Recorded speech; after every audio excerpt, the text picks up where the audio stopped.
Boa noite. Como pode um projeto de lei ser chamado de PL do veneno? Se está com esse apelido, é porque precisamos mesmo ficar muito atentos. Para especialistas, esse projeto representa uma flexibilização perigosa das regras de controle dos agrotóxicos no Brasil. Ele está pronto para ser votado e já foi aprovado em uma comissão especial da Câmara dos Deputados. A votação foi em julho e teve 18 votos a favor e 9 contrários. Mais uma vez, se faz necessária uma reflexão e até uma vigilância da sociedade quanto ao uso de agrotóxicos, pesticidas, praguicidas, biocidas, agroquímicos, entre outros termos utilizados para o combate às pragas e também para aumentar a produção do agronegócio brasileiro. Em algumas situações, o que se busca é o lucro, sem os devidos cuidados com a saúde da população, que acaba sendo envenenada silenciosamente.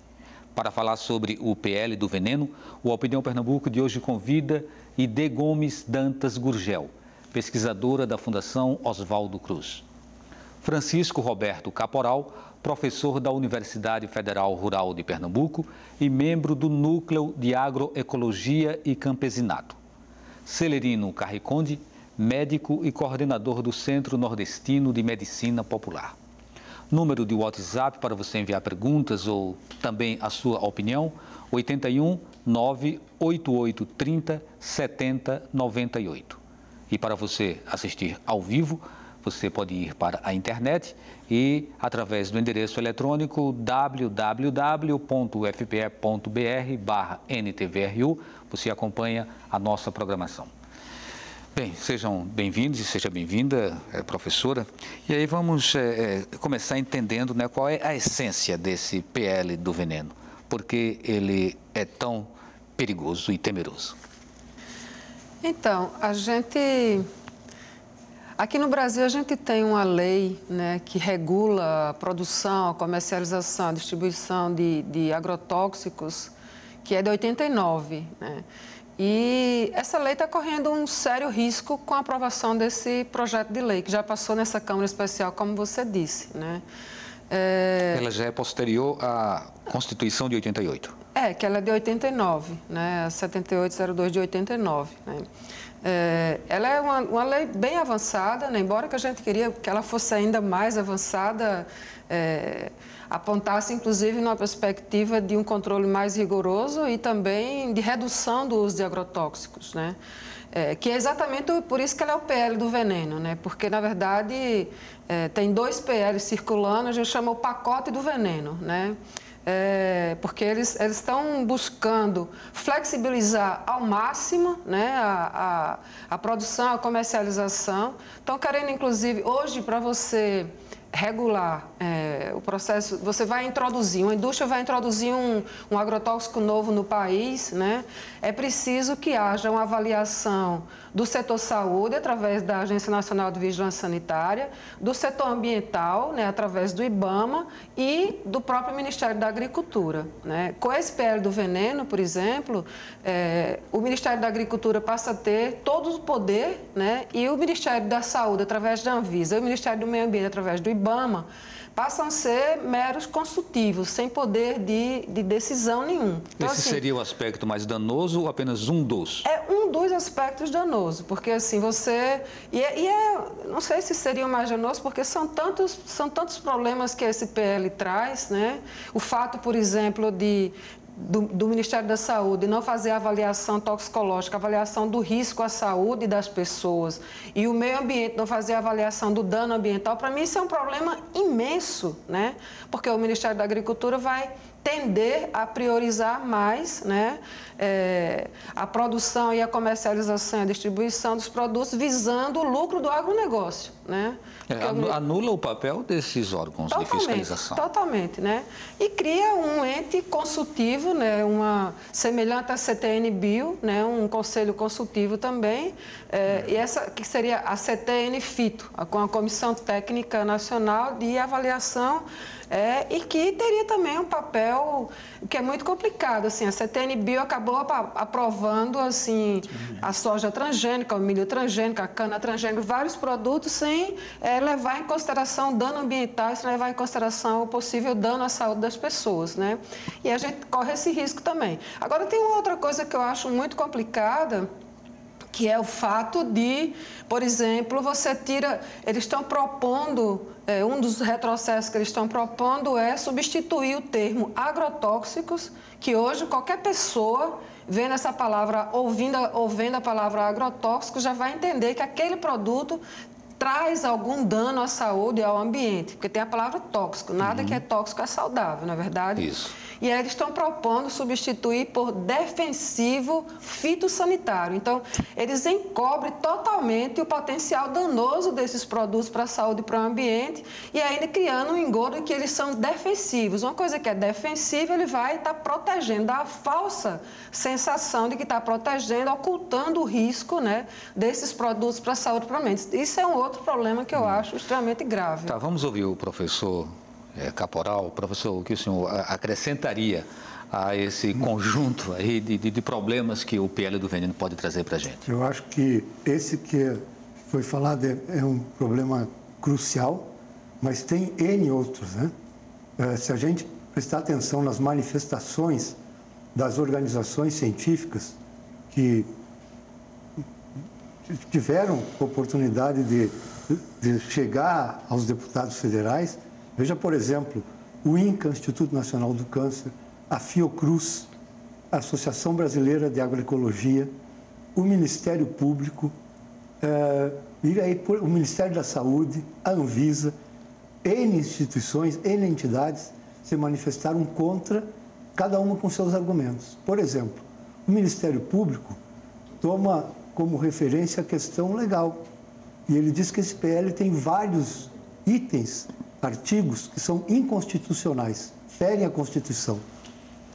Por exemplo, né, 2 artigos que tratam da obrigação do Estado, dos governos, de evitar a liberação de produtos que possam ser potencialmente danosos à saúde e ao meio ambiente.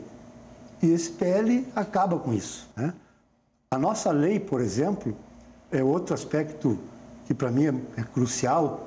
A nossa lei, como a Aide disse, ela é muito boa, né? Inclusive foi copiada por vários países. E ela, por exemplo, e o decreto que regulamenta a lei, estabelecem que os produtos que tenham potencial de causar câncer, ou de causar distúrbios neurológicos, ou de causar malformação fetal, por exemplo, né? Ou que sejam teratológicos, esses produtos não podem ser registrados.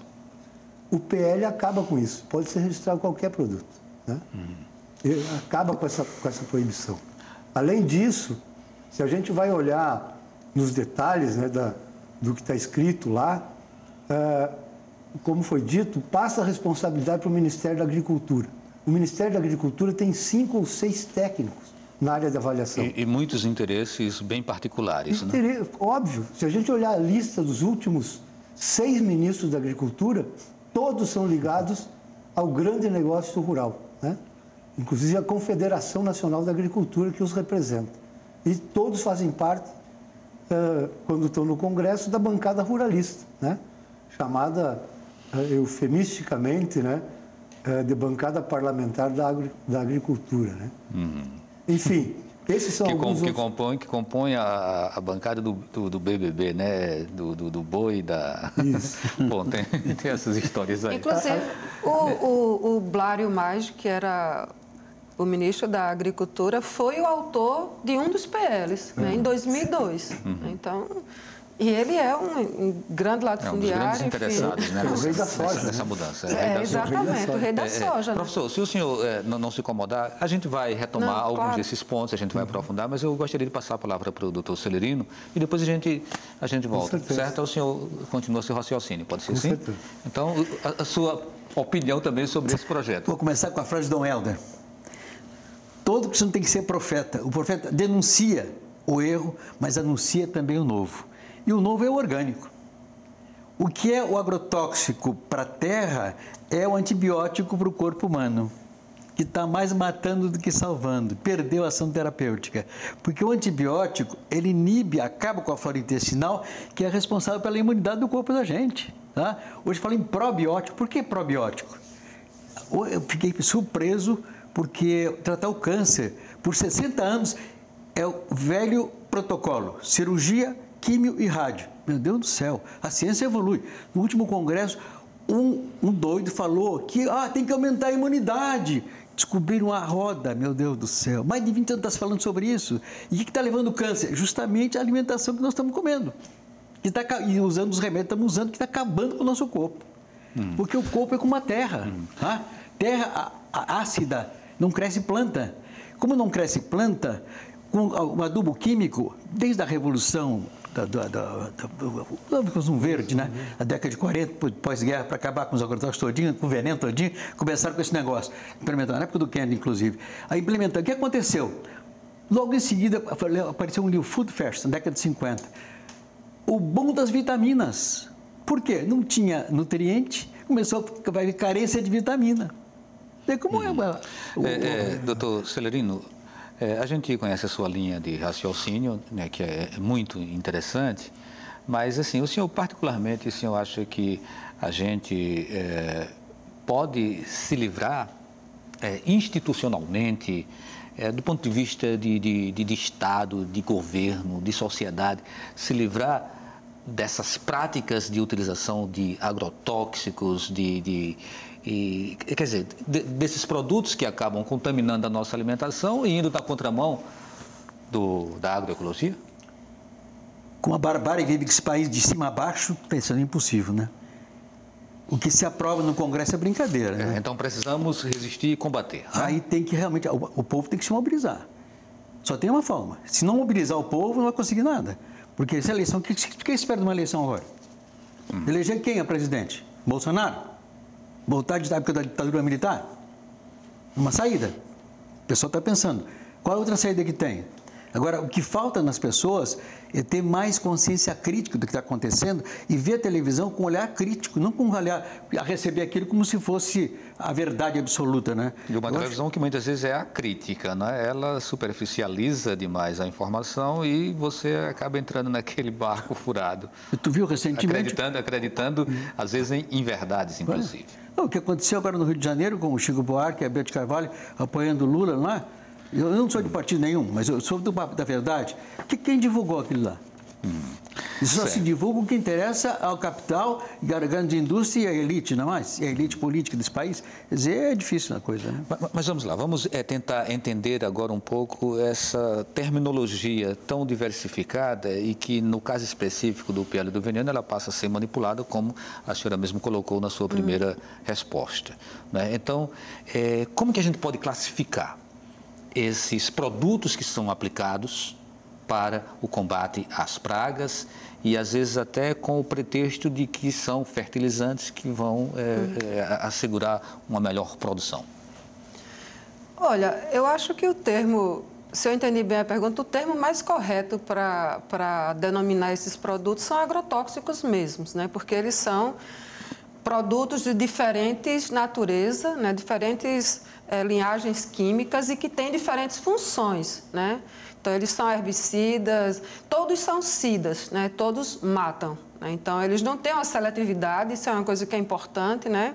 Alguns autores também chamam de biocidas, porque eles justamente não têm essa seletividade. Então, um agrotóxico, um herbicida que é utilizado, por exemplo, na soja, né, o 2,4-D ou o glifosato, que é amplamente utilizado, né, ele não vai matar só aquela erva que está ali incomodando, né, ele acaba matando outras espécies, né, animais, insetos, enfim, outras plantas. E humanos também. Nós, né? Então, também são homicidas. Acaba, né? Todos os cidas. Então, você tem inseticidas quando é para inseto, você tem herbicida quando é para planta, enfim, você tem, para cada função, você tem um conjunto de produtos. Mas eu acho que o que é importante enfatizar é o potencial tóxico que esses produtos têm, né? Eu costumo dizer que os agrotóxicos, eles contaminam da ponta do cabelo ao dedão do pé. Não deixa absolutamente nenhum órgão, nenhum sistema livre, né?